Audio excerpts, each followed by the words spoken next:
कौन जात हो जी? अब घर घर जाकर मोदी जी आपसे ये सवाल करने वाले हैं। पाकिस्तान की मां का डैश डैश करने का दावा करने वाले प्रधानमंत्री नरेंद्र मोदी जी ने कड़ा साहसिक निर्णय ले लिया है। और ये क्या निर्णय ले लिया गया है ये भी हम आपको आगे बताने जा रहे हैं। वहीं आपको बताते चले कि प्रधानमंत्री नरेंद्र मोदी विश्व के पहले ऐसे नेता बन गए हैं जिन्होंने पहले थूक दिया था और इसके बाद डैश डैश कर लिया। उन्होंने जाति जनगणना करवाने की घोषणा कर दी है। और आपको बताते चले कि एक तरफ जहां पाकिस्तान के साथ तनाव बना हुआ है, कभी भी दोनों देश एक दूसरे पर हमला कर सकते हैं। इसी बीच तीनों सेनाध्यक्ष के साथ बैठक होती है, गृह मंत्रालय के साथ बैठक होती है, कैबिनेट की मीटिंग होती है। और कैबिनेट मीटिंग के बाद जिस बात का इंतजार किया जा रहा था,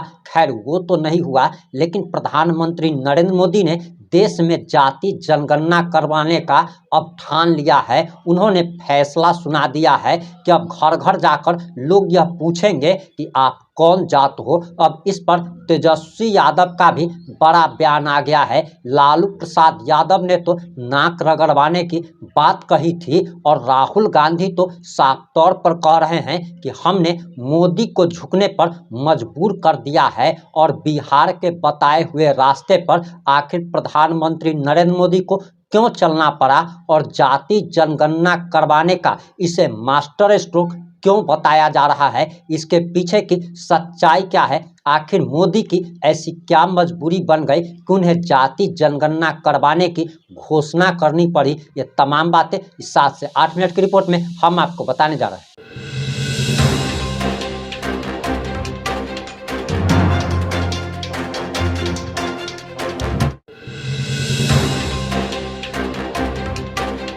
नमस्कार, मैं प्रिंस कुमार सिंह और आप देख रहे हैं पॉजिटिव इंडिया। अगर अभी तक आपने चैनल को सब्सक्राइब नहीं किया है तो खबरों से अपडेट रहने के लिए कृपया चैनल को सब्सक्राइब कर लीजिए। और जो लोग भी ऑलरेडी कर चुके हैं उन तमाम लोग को हृदय धन्यवाद। अब वापस आते हैं अपनी खबर पर। हम आपको बता रहे थे कि मोदी सरकार ने बहुत बड़ा फैसला ले लिया है, कास्ट सेंसस करवाने का फैसला ले लिया है। और भारत में जैसे ही जाति जनगणना होगी वैसे ही पाकिस्तान दुनिया के नक्शे से मिट जाएगा, पाकिस्तान बर्बाद हो जाएगा। और मोदी ने ऐसा क्या चाल चल दिया, अब जैसे ही लोग आपके घर जाति पूछने आएंगे वैसे ही पाकिस्तान बर्बाद होने लगेगा। और आपको बताते चले कि मोदी सरकार के इस निर्णय के पीछे आखिर क्या कारण है, क्या मजबूरी है कि जो मोदी सरकार पिछले 3 साल से लगातार कह रही थी कि हम जाति जनगणना नहीं कराएंगे, किसी भी कीमत पर नहीं कराएंगे, उसी मोदी सरकार को थूकने के बाद डैश डैश क्यों करना पड़ गया है उसकी जानकारी भी हम आपको ले देंगे। लेकिन कैबिनेट मीटिंग के बाद रेलवे मिनिस्टर अश्विनी वैष्णव ने आखिर पत्रकारों को संबोधित करते हुए क्या कह दिया है, सबसे पहले आप जरा यह वीडियो देखिए और आपको बताते चले कि अगर आप इस देश के नागरिक हैं तब आपको ये वीडियो अंत तक जरूर देखनी चाहिए। Share with you one more decision.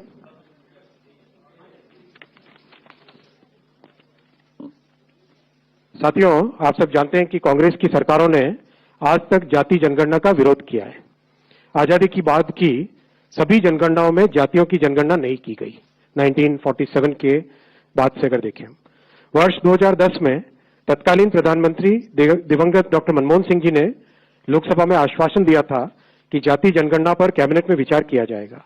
तत्पश्चात एक मंत्रिमंडल समूह का भी गठन किया गया था, ग्रुप ऑफ मिनिस्टर्स, जिसमें अधिकांश राजनीतिक दलों ने जाति आधारित जनगणना की संस्तुति की थी।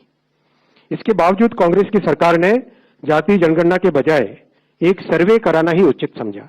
उस सर्वे को सभी SECC के नाम से जानते हैं।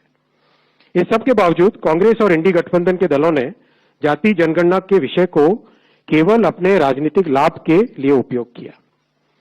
जनगणना का विषय संविधान के अनुच्छेद 246 की केंद्रीय सूची की क्रम संख्या 69 पर अंकित है। यह केंद्र का विषय है। 69 पर अंकित है। यह केंद्र का विषय है। हालांकि कई राज्यों ने सर्वे के माध्यम से जातियों की जनगणना की है। जहां कुछ राज्यों ने यह काम सुचारू रूप से संपन्न किया है, वहीं कुछ अन्य राज्यों ने राजनीतिक दृष्टि से और गैर पारदर्शी ढंग से सर्वे किया है। इस प्रकार के सर्वे से समाज में भ्रांति फैली है। इन सभी स्थितियों को ध्यान में रखते हुए और यह सुनिश्चित करते हुए कि हमारा सामाजिक ताना बाना राजनीति के दबाव में न आए, जातियों की गणना एक सर्वे के स्थान पर मूल जनगणना में ही सम्मिलित होनी चाहिए। आपने अश्विनी वैष्णव का बयान सुन लिया होगा। हम आपको राहुल गांधी का भी बयान सुनाएंगे, हम आपको तेजस्वी यादव का भी बयान सुनाएंगे। लेकिन आखिर मोदी की क्या मजबूरी बन गई, तो जरा मोदी की मजबूरी के बारे में आप जान लीजिए कि जिस प्रकार से जाति जनगणना को राहुल गांधी समेत तमाम विपक्षी दल मुद्दा बना रहे थे, इसे चुनाव में भुनाया जाना था। आने वाले कुछ महीनों में बिहार में विधानसभा चुनाव होना है और इसको लेकर जाति जनगणना को एक बहुत बड़ा मुद्दा बनाया जा रहा था। जिस प्रकार से देश के कई राज्यों में राज्यसभा विधानसभा चुनाव होने हैं, जाति जनगणना आने वाले समय में बहुत बड़ा मुद्दा बनने वाला था। लेकिन अब कहा जा रहा कि मोदी ने मास्टर स्ट्रोक खेल दिया है और राहुल गांधी के हाथ से और विपक्षी दलों के तमाम नेताओं के हाथ से उनका मुद्दा ही छीन लिया है, उनको मुद्दा विहीन कर दिया है। अब राहुल गांधी के पास कोई मुद्दा नहीं बचा, विपक्षी दलों के पास कोई मुद्दा नहीं बचा।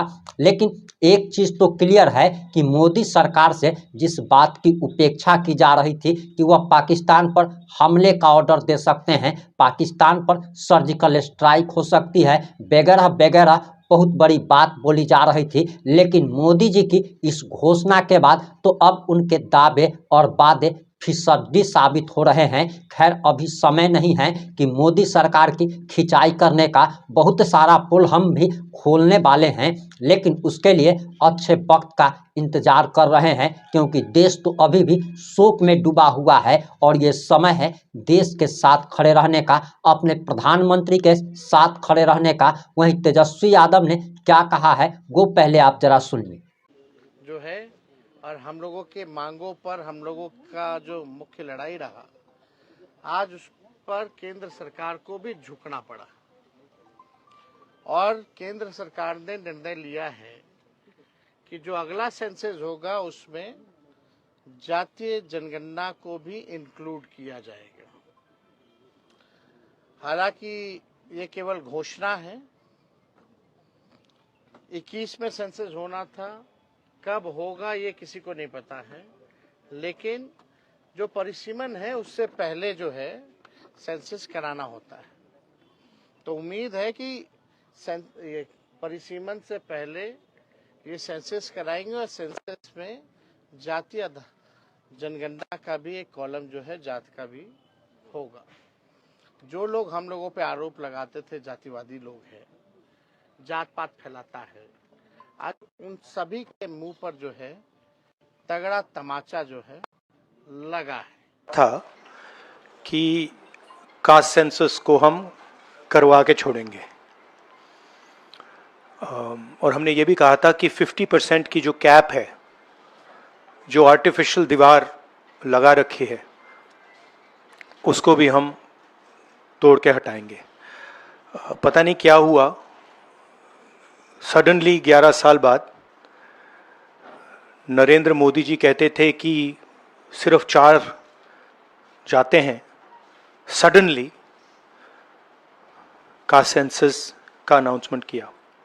हम इसको सपोर्ट करते हैं, पूरी तरह सपोर्ट करते हैं। आपने राहुल गांधी का भी बयान सुन लिया होगा। अब आपको हम जो बातें बताने जा रहे हैं, कृपया उसे ध्यान से सुनिएगा। अगर आप ब्राह्मण जाति से हैं, आपकी दुबे या कोई भी उपजाति है, लेकिन आपको अपनी जाति ब्राह्मण ही बतानी है। अगर आप कुशवाहा हैं, आपकी उपजाति कोई भी है, लेकिन आपको अपनी जाति कुशवाहा बतानी है। अगर आप भूमिहार हैं, चाहे आप टाइटल शुक्ला लिखते हो, सिंह लिखते हो, शर्मा लिखते हो, लेकिन आपको अपनी जाति भूमिहार ही बतानी है। अगर आप राजपूत हैं, चाहे आप चंदेल हो या सिंह हो या कोई भी हो, लेकिन आपको अपनी जाति राजपूत ही बतानी है। आप अगर बनिया हैं, वैश्य हैं, चाहे आप गुप्ता लिखते हो या कुछ भी लिखते हो, आपको अपनी जाति जो है वही बतानी है।